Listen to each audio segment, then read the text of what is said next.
चलो भाई, नए साल में आज पहला दिन है पढ़ाई का हमारा, है ना। हाँ।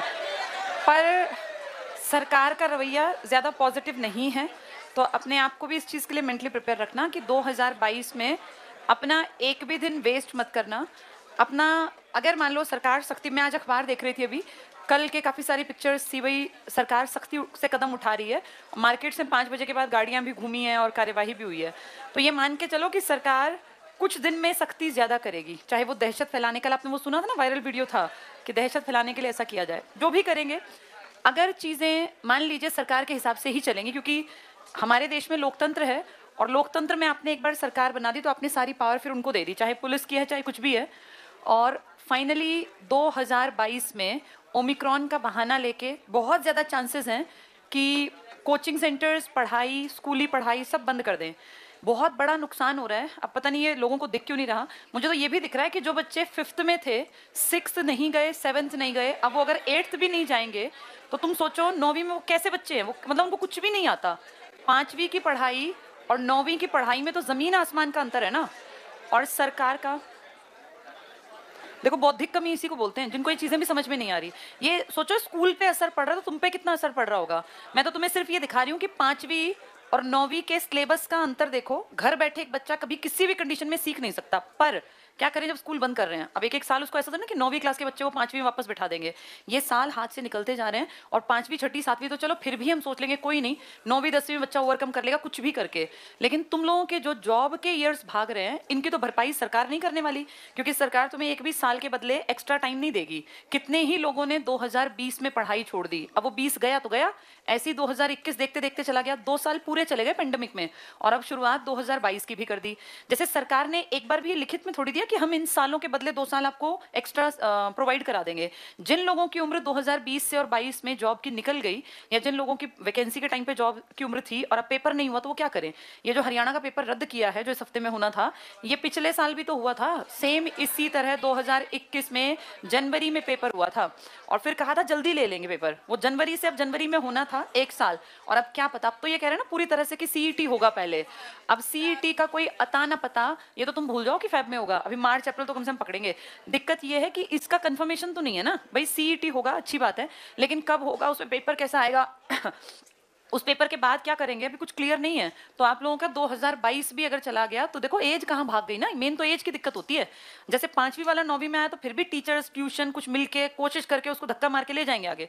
पर आपकी एज अगर भाग गई तो आप क्या कर लोगे। और ये एज बैठे बैठे तुम लोगों के सामने तीसरा साल तो तुम्हें देखते देखते हो गया।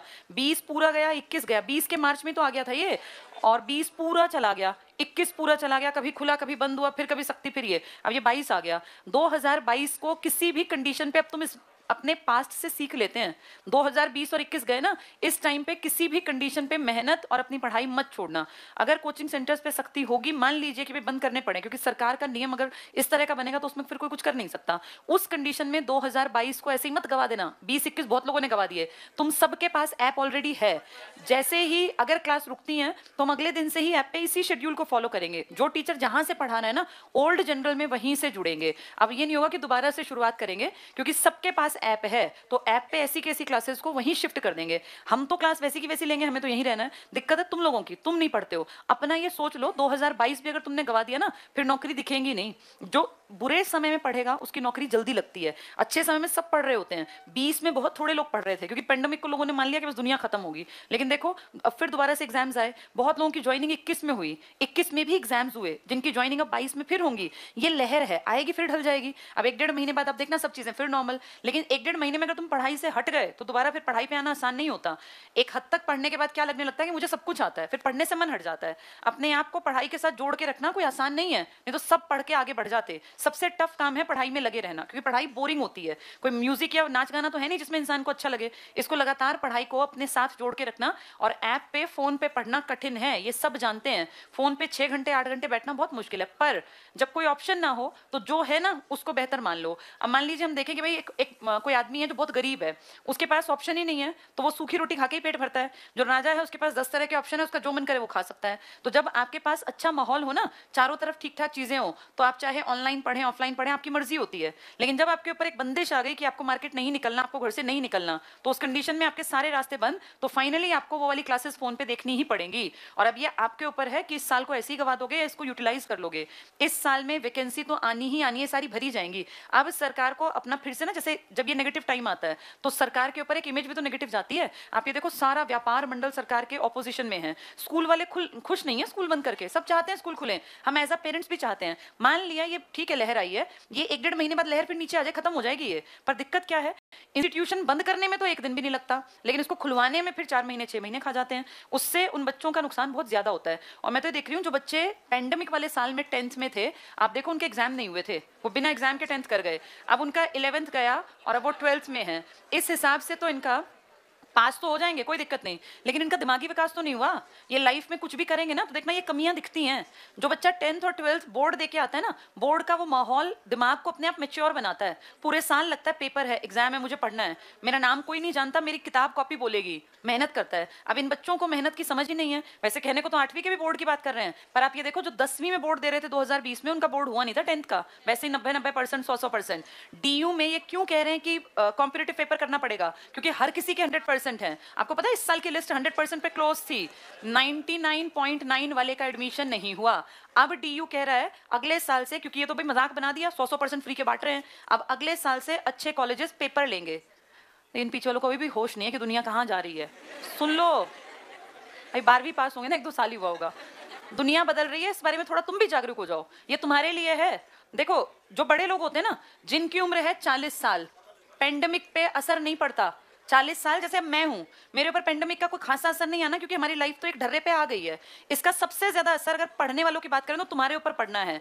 10वीं 12वीं पे जो असर पड़ेगा ना, वो तुरंत नहीं दिखेगा, दिखेगा कुछ साल बाद जब वो जाएंगे कॉम्पिटेटिव वर्ल्ड में कि यार हमने तो 10वीं ढंग से पढ़ी ही नहीं, फिर फील होगा। लेकिन तुम्हें ज्यादा क्यों असर दिखेगा, क्योंकि तुम्हारा असर विदिन 1 ईयर सामने आ जाएगा। अब जो 20 में नहीं पढ़े वो 21-22 ऐसे ही आ गया, देख लो, ये 22 भी बीत गया, तो तुम्हारी उम्र भी तो भाग रही है। तुम्हारी उम्र में और स्कूली उम्र में अंतर होता है। तुम्हारा 1 साल मतलब होता है लाइफ का 1 साल, जो तुम 18 से 27 तक का जीते हो ना, ये गोल्डन टाइम है, क्योंकि जॉब इसी टाइम पे मिल सकती है। 50 में जाके किसी को जॉब थोड़ी ना करनी है, उसको चिंता भी नहीं है। पेंडेमिक का असर जो सबसे ज्यादा दिखेगा वो कॉम्पिटिटिव पेपर की तैयारी करने वालों पर, क्योंकि इनकी उम्र भाग जाएगी और कोई इनके 2 साल वापस नहीं करेगा। जीना एक अलग चीज है, लेकिन ये 2 साल तुम्हारे कौन देगा बुला के, इसीलिए इस साल को मत गवाना। और ऐप पे जिस दिन से क्लास हो ना, उस दिन से अपना सोच के कि जब तक नहीं खुलते हमें एक्टिवली पढ़ना है। मैं जहां से सिलेबस शुरू चल रहा है ना अपना मध्यकाल, इसी को पढ़ाऊंगी। फिर जब भी कोई दिक्कत आती है, आगे से यही अपना तरीका अपनाना पड़ेगा, क्योंकि ये तो सरकार ने तो बड़ा आसानी से कर लिया कि जैसी दहशत फैलानी हो, सबसे पहले स्कूल कॉलेज बंद कर दो, एजुकेशन सिस्टम ठप हो जाएगा, तो लोगों को लगेगा हाँ खतरा ज्यादा है, फिर वो आराम से बैठ जाएंगे, जबकि होना कुछ नहीं है। असलियत ये है कि विदेशों से लोग लगातार आते जा रहे हैं, जिसपे सरकार 1% भी ध्यान नहीं दे रही। और आपका जो ये स्टेट है ना, इनमें भी आवाजाही बहुत ज्यादा हो रही है। सबको पता है महाराष्ट्र में बहुत भयानक तरीके से फैल रहा है। पिछले हफ्ते से महाराष्ट्र से लगातार लोग दिल्ली आ रहे हैं और दिल्ली से लगातार फैल रहे हैं, तभी तो ये इतना बढ़ता जा रहा है। जैसे कुछ दिन की सख्ती करनी है तो थोड़े लोगों पे कर लेना, फिर उसको इतना फैला के फिर पूरे देश में बेचारे रेहड़ी लगाने वाले, छोटी छोटी चीजें जो बेच के रोज कमाते खाते हैं, उनको तो मार देती है सरकार और कोई नहीं सोचता उनके बारे में। तुम्हारे और मेरे ऊपर असर उतना नहीं आता, क्योंकि हमारे घरों में खाने की इतनी तंगी ये नहीं है कि कल का खाना कहां से आएगा। लेकिन जो बेचारे रेहड़ी लगाते हैं, रोज का सामान बेच के जिनके घर में रोजी रोटी जाती है, उनकी तो बिल्कुल जिंदगी तबाह कर देती है सरकार। और सरकार का क्या लगता है, 5 बजे के बाद मार्केट बंद। 5 बजे के बाद मार्केट बंद से सोचो, जो आदमी अपनी रेहड़ी लेके ही 4 बजे चलता था मार्केट में, वो कहां से कमाएगा। देखा कितने लोग तो 4 बजे के बाद मार्केट में आते हैं। ये जो रेहड़ी पे बेचने वाले हैं ना, स्टॉल्स पे, ये तो बेचारे आते ही 5-6 बजे हैं। इनके काम धंधे बंद होने का मतलब इनकी रोटी बंद होना होता है। आपकी मेरी रोटी बंद नहीं होती। हमारा क्या है कि ठीक है थोड़ा असर आएगा, उतना नहीं आएगा, लेकिन इन लोगों की तो रोटी बंद करवा देती है सरकार। सरकार का तो 1 सेकंड लगता है, मार्केट बंद कर दो। मार्केट में जो लोग बेचारे शाम को, दुकान वाले फिर भी जिंदा रह जाते हैं, क्योंकि दुकान का मतलब होता है आप पीछे से थोड़ा स्ट्रांग है, आपका घर परिवार इतना है कि आपने एक दुकान किराए पे ले रखी है, उनका खर्चा फिर भी निकल जाएगा बैठ के भी, दुकान पे ताला लगा के भी। लेकिन रेहड़ी वालों का खर्चा नहीं निकल सकता, वो इतना नहीं कमाते कि वो रेहड़ी को बिना लगाए भी आराम से घर बैठ के खा लें। इन लोगों के पास किराए के घर होते हैं बेचारों के पास, ये सारा जीवन ऐसे रोज कमाते हैं, रोज खाते हैं, इनके ऊपर दिक्कत आती है। तो अपना 2022 को अगर गड़बड़ हो ना, और ये तुम्हें दिखे कि गड़बड़ हो रही है, तो इस चीज को अपने कंट्रोल में रखना। कहीं 2 महीने बाद तुम्हें कुछ भी ना आता मिले, पेपर जब भी हो तो ये सोचो कि हमें रोज पढ़ना है। किसी भी कंडीशन में जॉब चाहिए ही चाहिए, चाहे पेंडेमिक आए चाहे जाए। चलो हम लोग एक लास्ट टॉपिक हमने कंप्लीट किया था, जो वो था दिल्ली सल्तनत का। दिल्ली सल्तनत, इसका ट्रिक भी हमें याद था, ग ख त स ल म। अभी हमने ये नहीं पढ़ा, ये पांचों हमने पढ़ लिए थे और इनसे संबंधित क्या ये काम करते थे, कैसे ये पढ़ते थे। भाई ये कोने वाले ना अब नजर में आते मैं बाहर निकाल दूंगी, मुझे जो बात करता दिख गया, लगातार तुम्हारी आवाज आ रही है। तो ये इन लोगों के काम करने का ढंग क्या था, इनके प्रशासन का ढंग क्या था, ये कैसे रहते थे, इनकी सैन्य प्रशासन कैसा था, ये सब हमने पढ़ लिया था। एक बार देखो जरा किताब में, आज इनसे ही जुड़ा एक टॉपिक पढ़ेंगे, स्थापत्य का, जो टफ लगता है बहुत ज्यादा और एग्जाम्स में आता भी है। आप आ जाओ पेज नंबर 54 पे आ जाओ, 54 पे, सल्तनत कालीन शैली।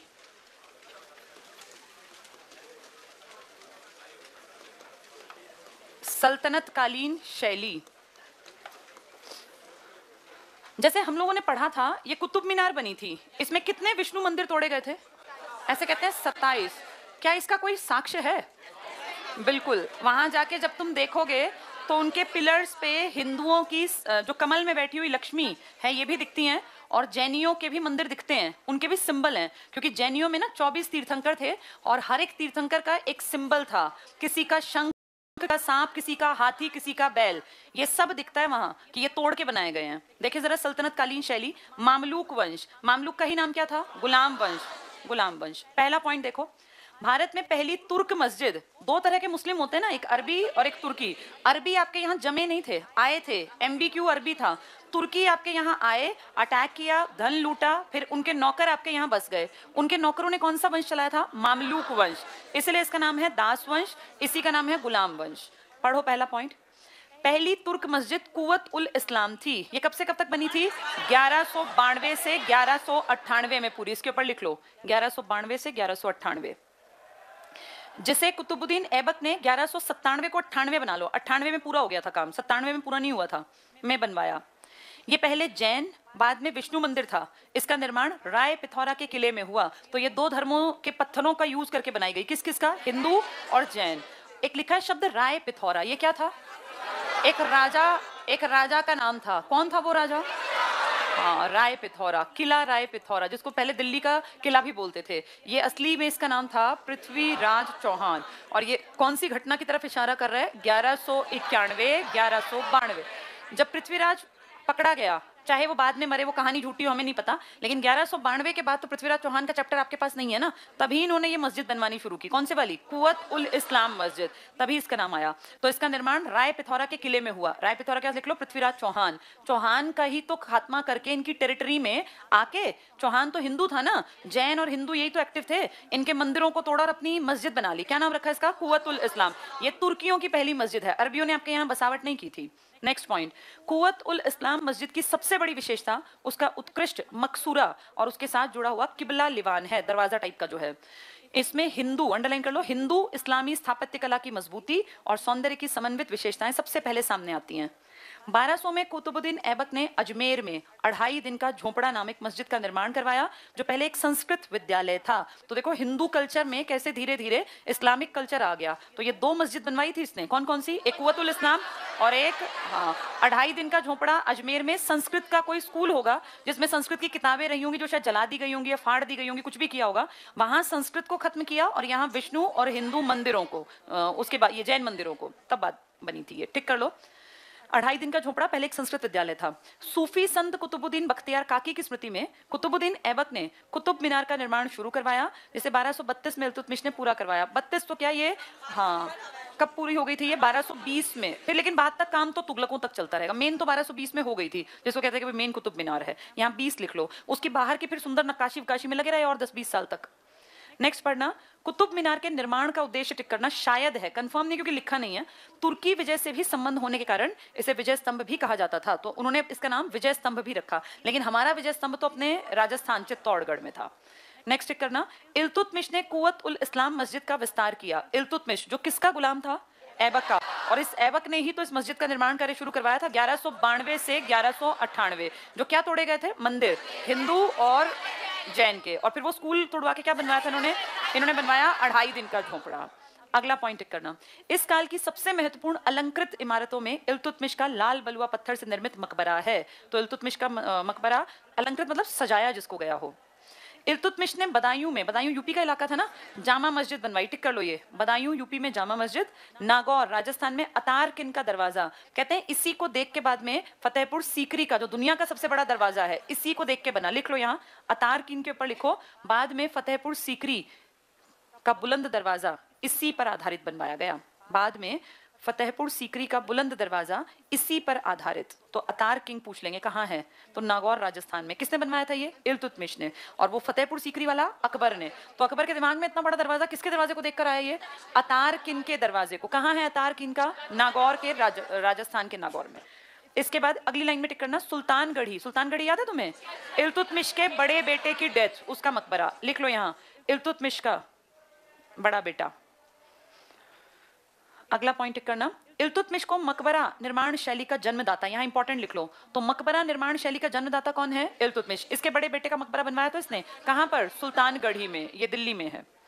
सुल्तानगढ़ी मकबरा प्रथम सल्तनत कालीन मकबरा है, यहां भी इंपॉर्टेंट लिख लो। पहला सल्तनत काल का मकबरा, किसका मकबरा है ये? इल्तुतमिश के बेटे का। इल्तुतमिश ने ही तो कहा था ना, वंशानुगत मेरे बाद मेरी बेटी राज करेगी। इसका बेटा मर गया था ये 1229 में। 29 में फिर इसने बगदाद के खलीफा से परमिशन ली थी। अगला पॉइंट टिक करो, बलबन ने स्वयं का मकबरा और लाल महल बनवाया, क्योंकि बलबन तो गुलाम था, इसका तो कोई बेटा ऐसा था नहीं काबिल, और इसका बेटा भी तो मर ही गया था जब पाकिस्तान के फ्रंट पे लड़ रहा था। बलबन ने स्वयं का मकबरा और लाल महल बनवाया। सही रूप में मेहराबों का प्रयोग बलबन के मकबरे में ही हुआ, ये टिक कर लो। पूछेंगे मेहराबों का प्रयोग, मेहराब मतलब ऐसे स्तंभ टाइप के होते हैं जो सपोर्ट देते हैं, मेहराबों का प्रयोग, और उभरे हुए, उसमें बहुत सुंदर नक्काशी होती है। तो बलबन के मकबरे में। इस्लामी कला का श्रेष्ठ नमूना, शुद्ध इस्लामी पद्धति द्वारा निर्मित ये भारत का पहला मकबरा है। तो ये पूछ लेंगे मेहराबों का पहला सुंदर प्रयोग किसके मकबरे में हुआ? बलबन। बलबन का मकबरा जो है ये दिल्ली में ही है। कौन सी पद्धति का यूज किया गया? शुद्ध इस्लामी, क्योंकि जितने इससे पहले बने याद करो वो तोड़ तोड़ के बने हैं, उनमें हमारा भी था, हिंदू और जैन कल्चर। ये शुद्ध इस्लामी पद्धति किसने बनवाया? ये बलबन ने। नाम क्या दिया इसको? लाल महल के पास, खुले में है इसका मकबरा। खिलजी युग पे आ जाओ, खिलजी में पहला टिक करो, अलाउद्दीन खिलजी एक महान निर्माता था। उसने सीरी महल बनवाया, सीरी फोर्ट, आज भी दिल्ली में सीरी फोर्ट है। और 1000 खंभों वाला महल, 1000 स्तंभ या 1000 खंभों वाला महल, जो पूर्णतया इस्लामी विचारधारा के अनुकूल था। तो ये भी आर्किटेक्चर में बड़ा नाम था, किस आदमी का? अलाउद्दीन। कौन सा फोर्ट बनवाया इसने? सीरी फोर्ट। और कितने स्तंभ बनवाए वो? 1000 स्तंभों या 1000 खंभों का महल। ठीक है, ये इंपॉर्टेंट है। लाल महल किसने बनवाया था? बलबन ने। राय पिथौरा के अंदर कौन सी मस्जिद बनवाई गई थी? कुव्वत उल इस्लाम। क्या तोड़ के बनवाई गई? विष्णु और जैन मंदिर। अजमेर का झोपड़ा क्या तोड़वाया? संस्कृत का विद्यालय। ठीक है, अगला टिक करना पॉइंट, अलाउद्दीन खिलजी ने कुव्वत उल इस्लाम मस्जिद का विस्तार, तो ये बनवाई किसने थी? ये ऐबक ने। फिर इल्तुतमिश ने भी विस्तार किया था, पीछे पढ़ रहे थे, और अब ये भी कर रहा है। आगे पढ़ लो, तीसरी लाइन टिक करना, कुतुब मीनार के पास अलाई दरवाजे का निर्माण करवाया। तो कुतुब मीनार के पास अलाई दरवाजा, बहुत बड़ा सा दरवाजा है ये, अगर तुम जाओगे तो बहुत सुंदर और देखने लायक है अलाई दरवाजा। अगले पेज पे आ जाओ, 55 पर। सेकंड पॉइंट टिक करना, अलाई दरवाजा के निर्माण में सबसे पहले सही और वैज्ञानिक विधि का प्रयोग किया था। यानी इससे पहले अगर पूछेंगे पूर्ण रूप से इस्लामिक पद्धति पर आधारित, तो क्या टिक करके आओगे? बलबन का। मेहराबों का प्रयोग भी किसमें किया? बलबन। अब वो पूछेंगे वैज्ञानिक विधि पर बेस्ड कौन सा इसने बनवाया? अलाई दरवाजा। किसने बनवाया ये? अलाउद्दीन खिलजी ने, जिसने सीरी फोर्ट भी बनवाया और 1000 स्तंभ महल भी बनवाया। ये टिक कर लो, वैज्ञानिक विधि का प्रयोग किया था। और अलाई दरवाजा पहली इमारत है जिसमें केवल इस्लामी पद्धतियों का ही प्रयोग हुआ, यानी उसमें हिंदू कल्चर नहीं दिखेगा। अगर कहें पहला जिसमें अरबी फारसी का प्रयोग किया तो बलबन वाला, मतलब उस इस्लामिक का। लेकिन अगर कहें कि जिसमें हिंदुओं का कुछ यूज ही नहीं किया, वो अलाई दरवाजा है। अगला पॉइंट टिक कर लो, सीरी के निकट, सीरी जो सीरी फोर्ट था, एक तालाब हौज ए अलाई, आज इसका नाम है हौज खास। दिल्ली में आज भी हौज खास नाम की जगह है। ये सारा तुगलकाबाद, हौज खास, ये है ना अपना अलाई वाला पूरा इलाका, कुतुब मीनार कॉम्प्लेक्स, सब आसपास है। तो हौज ए अलाई, हौज ए खास, तालाब को हौज बोल देते हैं। तुगलक काल में आ जाओ, तुगलक काल में थर्ड पॉइंट पर आना, थर्ड पॉइंट पर, या सेकंड भी पढ़ लो।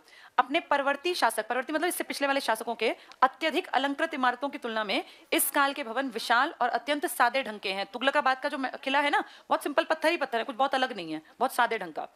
नेक्स्ट पढ़ना, तुगलक वंश के प्रारंभ में बनी इमारतों में तुगलकाबाद की गढ़ी और उसके साथ कृत्रिम झील, ये टिक कर लो, कृत्रिम झील के बीच बना गयासुद्दीन का मकबरा। ये वही गयासुद्दीन है जिसके लिए औलिया ने कहा था दिल्ली अभी दूर है, जो बस 5 साल में नहरों पे काम कर गया था, कृषि पे, डाक पे, है ना, यातायात पे काम कर गया था, वही। तो ये टिक कर लो, कृत्रिम झील के बीच बना, किसका मकबरा है ये? गयासुद्दीन का। इसके बाद 3 पॉइंट छोड़ दो, चौथे पॉइंट पे आ जाओ नीचे। फिरोज शाह याद है, बहुत शौकीन आदमी था, बहुत सारे गुलाम रखता था, शहर, नहर, अस्पताल, विद्यालय और बहुत सारी सराय। इसको क्या कहते हैं, सल्तनत काल का अकबर, लेकिन धार्मिक तौर पे ये खट्टर था। ये टिक कर लो। फिरोज शाह द्वारा निर्मित इमारतों में हौज खास, हौज वो जो बड़ा सा तालाब था, के निकट मदरसा बनवाया। और फिरोज शाह कोटला का नगर और किला, आज भी फिरोज शाह कोटला का जो मैदान है वहां पे किला है टूटा फूटा सा, और उस किले में आज भी लौह स्तंभ खड़ा है। दिल्ली में 2 लौह स्तंभ है, एक तो मेहरौली वाला, हाँ जो फेमस ज्यादा है, वो कहाँ वाला है, मेहरौली वाला। मेहरौली वाला लौह स्तंभ 2 जगह लगे हुए थे पहले, ये एक तो अंबाला टोपरा में और एक मेरठ में। कभी घूमने आया होगा फिरोज शाह दोनों जगह, तो इसने कहा ये दोनों यहाँ से उखाड़ के दिल्ली ले चलो। फिरोज शाह तुगलक ने कितने भारी लोहे के, कहते हैं इनका वेट बहुत ज्यादा था, सोचो ये कैसे ढोए गए, ट्रक तो था नहीं उस टाइम के, भी ट्रक में लाद के ले गए, कितना मुश्किल से। हाथी भी सोचो कैसे, मतलब इकट्ठे एक स्पीड से चलना सब हाथियों का, कितना भारी, एक हाथी तो उठा नहीं सकता, तो कितनी मुश्किल रही होगी। लेकिन यहाँ से और अंबाला और मेरठ से 2 लौह स्तंभ ले गया। एक इसने ये जो कुतुब कॉम्प्लेक्स है ना इसमें लगवा दिया, और एक इसने अपना महल बनवाया जिसका नाम है फिरोज शाह कोटला का मैदान है ना आज क्रिकेट का, इसके बिल्कुल साइड में एडजेसेंट में बहुत टूटा फूटा सा महल है। और यहाँ आज भी ना एक दीवार है उसके पास थोड़ी अजीब सा, एक बार हम लोग जब मैं डाइट में थी हमने एक यहाँ प्रोजेक्ट किया था, स्लाइड्स वगैरह बनाई थी, तो वहाँ ना लोग आज भी थर्सडे की शाम को कुछ वो रख के आते हैं, मतलब चिट्ठी में लिख के। तो उस दिन थर्सडे था जिस दिन हम गए, तो वैसे पूछा भाई यहाँ क्या लिख लिख, कागज क्यों रख के जा रहे हैं, तो बोले यहाँ जिन्न आते हैं और जो भी आप कागज में लिखते हैं ना आपकी बात को पढ़ के वो पूरा कर देते हैं, ऐसी मान्यता आज तक चल रही है। तो ऐसा होता तो कहाँ होगा, नहीं तो लोग लिख लिख के, लेकिन मान्यता ये चीज होती है। अब तो मुझे नहीं पता, लेकिन अब से 20 साल पहले लोग इस चीज को फॉलो कर रहे थे, और वहां शाम होते होते पूरा मेला सा जुड़ गया था, और वो सब मानते थे कि थर्सडे की रात में यहाँ जिन्न आएगा और वो आपके मन में जो इच्छा है आप उसको लिख के दे देंगे, और कर्म भी करेंगे ना, लिख के दिया जी नौकरी लगवा देना, कर्म भी करेंगे तो आपको नौकरी या जो भी चाहिए वो मिल जाएगा, ऐसा मानते थे उस टाइम पर। तो वही है ये भाई, मैं तो उस टाइम मुझे पता था कि मुझे नौकरी मिल जाएगी, मैंने नहीं लिखा था ऐसा। और मुझे ऐसा लगता है कि आप मन से कोई चीज मांग के और काम अच्छे करो तो फिर आपका भला अपने आप करेंगे भगवान, आपको लिखने की जरूरत नहीं है फिर ये। हाँ जी, क्या हुआ?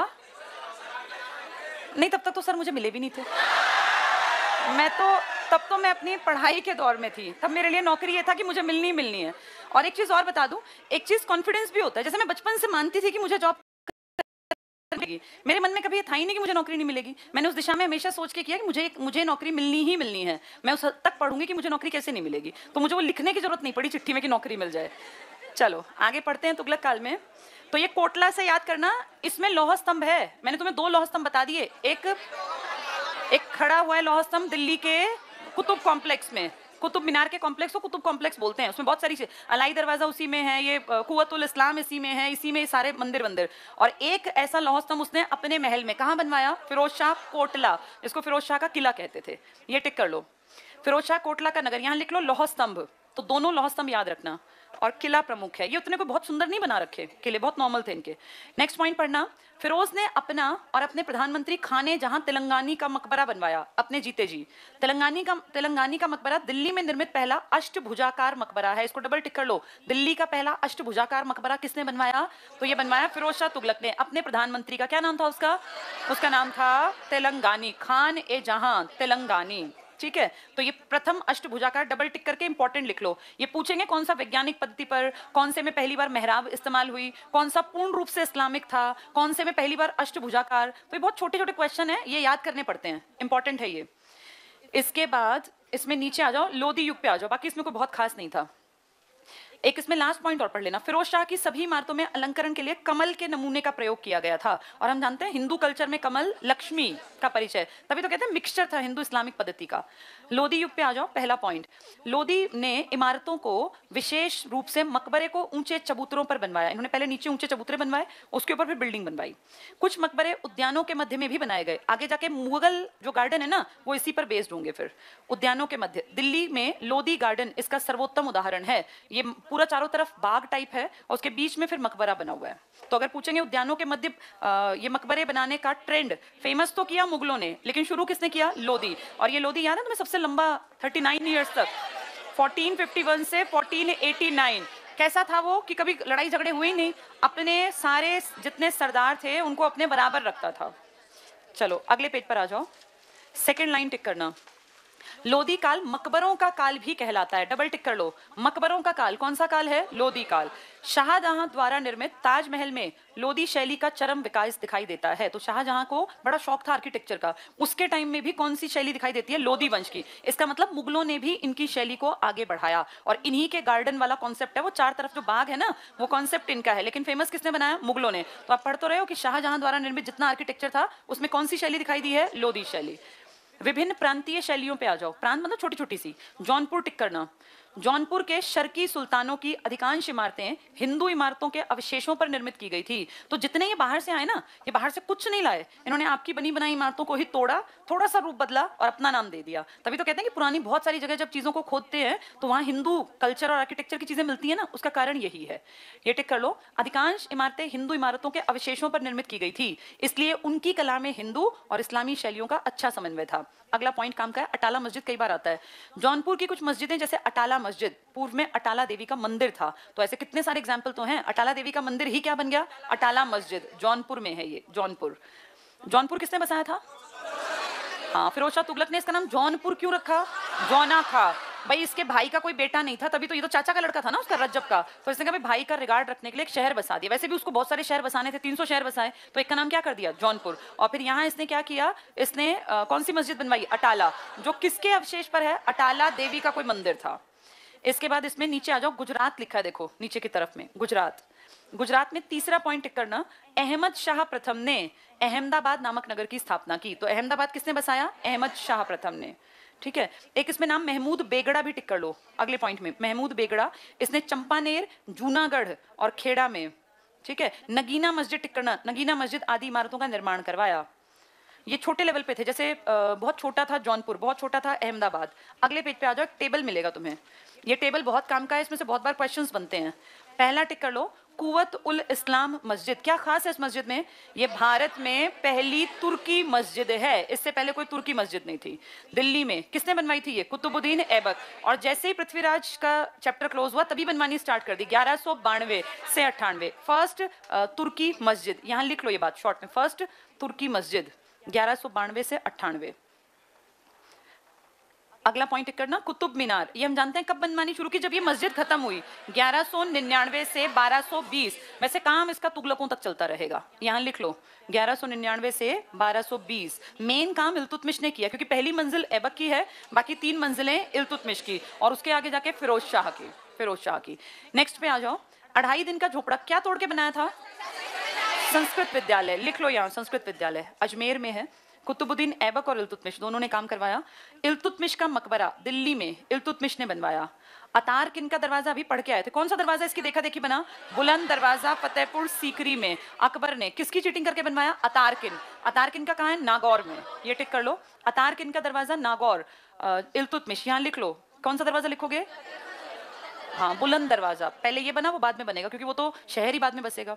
बुलंद दरवाजा फतेहपुर सीकरी, वो ये उससे पहले बन गया। जैसे हुमायूं के मकबरे को देख के तो ताजमहल बनाया। अगला पॉइंट टिक करना, जामा मस्जिद, ये दिल्ली वाली नहीं, बदायूं, हाँ यूपी वाली, इल्तुतमिश ने। दिल्ली वाली तो बाद में जाके बनेगी शाहजहां के टाइम में। अगला टिक कर लो, सुल्तानगढ़ी। क्या खास था इस मकबरे में? ये दिल्ली का पहला मकबरा किसने बनवाया? इल्तुतमिश ने, उसका बड़ा बेटा था। ये टिक कर लो, सुल्तानगढ़ी लिख लो यहाँ, फर्स्ट मकबरा, दिल्ली का पहला मकबरा। जैसे दिल्ली की पहली मस्जिद लिखी है, ऐसे मकबरा। इसी को नासिरुद्दीन का मकबरा भी कहते हैं, इसका बेटा था ये। इल्तुतमिश का पुत्र लिख लो पीछे, इल्तुतमिश लिखा ना, का बेटा, तो उसका मकबरा बना। बलबन का मकबरा, जो बलबन ने खुद नहीं बनवा लिया था अपने टाइम में, दिल्ली में बलबन निग्लेक्टेड है बिल्कुल। लाल क्या बनाया था इसने पूरा? हाँ, बड़ा सा लाल महल टाइप बनाया था। लाल महल टिक कर लो, दिल्ली में बलबन। 1000 सितून या 1000 स्तंभ किसने बनवाए थे? खिलजी ने। इंटेलिजेंट था ना खिलजी। सीरी फोर्ट भी बनवाया था, टिक करना, दिल्ली में खिलजी। अलाई दरवाजा भी दिल्ली में खिलजी ने बनवाया। और तुगलकाबाद दिल्ली में गयासुद्दीन तुगलक ने, जो पहला था, बहुत सादगी से बनाया हुआ, कुछ ज्यादा वैसा नहीं है ये। गयासुद्दीन तुगलक का मकबरा गयासुद्दीन तुगलक ने बनवाया। जहां पनाह नगर दिल्ली में एमबीटी ने बनवाया। इसके बाद आदिलाबाद का किला एमबीटी ने। शेख निजामुद्दीन औलिया, जिसके किससे अच्छे संबंध नहीं थे? गयासुद्दीन। गयासुद्दीन किसका पिता है? एमबीटी का। लेकिन एमबीटी औलिया के मकबरे पे काम करेगा, बाप की और उसकी तो लड़ाई थी, लेकिन एमबीटी उसके लिए काम करेगा। टिक कर लो। गयासुद्दीन तुगलक के बाद ये शेख निजामुद्दीन औलिया का मकबरा किसने तैयार करवाया? एमबीटी ने। जबकि इस औलिया ने इसके पिता के लिए क्या कहा था? दिल्ली अभी दूर है, और इसने तो वो किला बनवाया था लाख से बना हुआ, जो गिर इससे लकड़ी से जो गिर गया था, तो इसने इसका मकबरा बनवाया बाद में। फिरोज शाह का मकबरा टिक कर लो, फिरोज तुगलक ने बनवाया दिल्ली में। इसके बाद काली मस्जिद छोड़ दो, खाने जहां तेलंगानी दिल्ली में, कौन था ये आदमी? ये प्रधानमंत्री था, इसका पीएम था। इसके बाद बहलोल लोधी का मकबरा टिक कर लो, दिल्ली में लोधी काल में। क्या खास था लोधी काल में? चबूतरे पे ऊपर, और ये उद्यान, यहां लिख लो, ये लिखो चबूतरा बनाकर। चबूतरा बनाते थे पहले, नीचे से काफी ऊपर उठा के फिर बनाते थे, और एक खास बात उद्यान था ये। इसको किसने कैरी ऑन किया? मुगलों ने। ताजमहल देखो ऊंचे उस पे बना हुआ है, हुमायूं का ऊंचे बना है, इसको कॉपी किया लोधी काल को। इसके बाद इसमें 24वां नंबर टिक करना, सिकंदर लोधी का मकबरा। याद है सिकंदर लोधी कविताएं भी लिखता था, किस नाम से? गुलरुखी। लिख लो यहाँ, गुलरुखी उपनाम से कविताएं लिखता था ये, गुलरुखी। बहुत बार पूछते हैं ये गुलरुखी उपनाम से कौन कविताएं लिखता था। और एक और खास बात क्या थी, एक किताब कोई संगीत की थी इसके टाइम में, लज्जत ए सिकंदरी, ये भी लिख लो यहीं पर, लज्जत ए सिकंदरी। जो क्वेश्चंस मैं बोलती हूँ ना, वो मैंने बहुत ज्यादा बार एग्जाम्स में देखे हुए हैं, इसलिए बोलती हूँ इनको लिख लिया करो, कहीं भी पूछ लेते हैं। लज्जत ए सिकंदरी किताब लिखी हुई है संगीत पर, पढ़ के लज्जत लगता है खाने पर। और गुलरुखी उपनाम से कविताएं सिकंदर लिखता था। सिकंदर ने कब से कब तक राज किया है? जब इसके पिताजी मरे होंगे। इसके पिताजी लंबे टिके थे, इसके पिताजी टिके थे 1451 से 1489, फिर ये टिका 89 से 1517, फिर 17 से 1526, पानीपत की लड़ाई, उससे पहले तक ये था। ये टिक कर लो। सिकंदर लोधी का मकबरा दिल्ली में है, इब्राहिम लोधी ने बनवाया। यही पढ़ रहे थे ना हम? ठीक है। इसके बाद अगले पेज पे आ जाओ। साउथ की तरफ के 3 क्वेश्चन बहुत काम के, जो बहुत ज्यादा बार आते हैं। पहला पॉइंट टिक करो, कुली कुतुब शाह गोलकुंडा में थे ये। गोलकुंडा आज कहाँ पड़ेगा? आज आंध्र प्रदेश की या मान लो जो तेलंगाना है ना आज का, वो इलाका, क्योंकि हैदराबाद की मूसी नदी इसके पास बहती है। ये टिक कर लो, कुली कुतुब शाह। आगे पढ़ लो, ने अनेक इमारतों का निर्माण कराया। 1591 को टिक करो, चार मीनार प्रसिद्ध है। तो चार मीनार कहाँ की है? हैदराबाद। हैदराबाद किस नदी के किनारे है? मूसी। आज हैदराबाद कहाँ है? तेलंगाना की राजधानी। लिख लो ये बात, हैदराबाद, मूसी नदी, तेलंगाना। और ये पता है तुम लोगों को चार मीनार की खासियत क्या है? यहाँ पे ना प्लेग फैला था इस एरिया में, साउथ की तरफ में प्लेग फैल गया और लगातार लोग मरते चले गए, क्योंकि वही पेंडेमिक की तरह आया होगा। तो यहाँ के इस आदिल शाह ने कहा कि अगर ये प्लेग खत्म हो जाएगा ना, तो मैं यहाँ पे एक इस तरह की मीनार बनवाऊंगा। और जब ये प्लेग खत्म, उसने ये घोषणा की, पेंडेमिक था चला गया 15-20 दिन बाद, तो उसके बाद फिर इसने यहाँ चार मीनार बनवाई थी। नॉर्मल सा ऐसा दिखने में है, लेकिन इसकी खासियत इसके ऊपर चार मीनार जो है ना, उस कारण इसकी प्रसिद्धि है। तो चार मीनार किसने बनवाई थी? ये कुली कुतुब शाह ने। कहाँ बनवाई थी ये? हैदराबाद, आज के तेलंगाना। कौन सी नदी के किनारे? मूसी नदी के। यहाँ लिख लो, प्लेग से उभरने के बाद। ये कई बार पूछते हैं कौन सी बीमारी के कारण ये बनी, ये कहानियां है, पता नहीं सच्ची हैं कि झूठी हैं। प्लेग, उस बीमारी जब वो खत्म हो गई थी, इसने बोला था कि यहाँ मैं ये बनवा दूंगा, कहते हैं उसके बाद ही बीमारी गई थी, प्लेग से बचने के लिए। इसके बाद 2 पॉइंट छोड़ के अगला टिक करना, ये बहुत बार आता है। मोहम्मद आदिल शाह का मकबरा, गोल गुंबद जिसको बोलते हैं, विश्व प्रसिद्ध इमारतों में से है। गोल गुंबद कहाँ है? गोल गुंबद कहाँ है? कर्नाटक में। कर्नाटक में। किसने बनवाई है ये? मोहम्मद आदिल शाह। दोनों पॉइंट काम के हैं।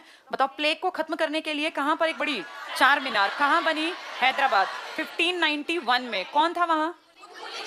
हाँ, कुली कुतुब शाह। और ये गोल गुंबद किसके लिए बनाई गई है?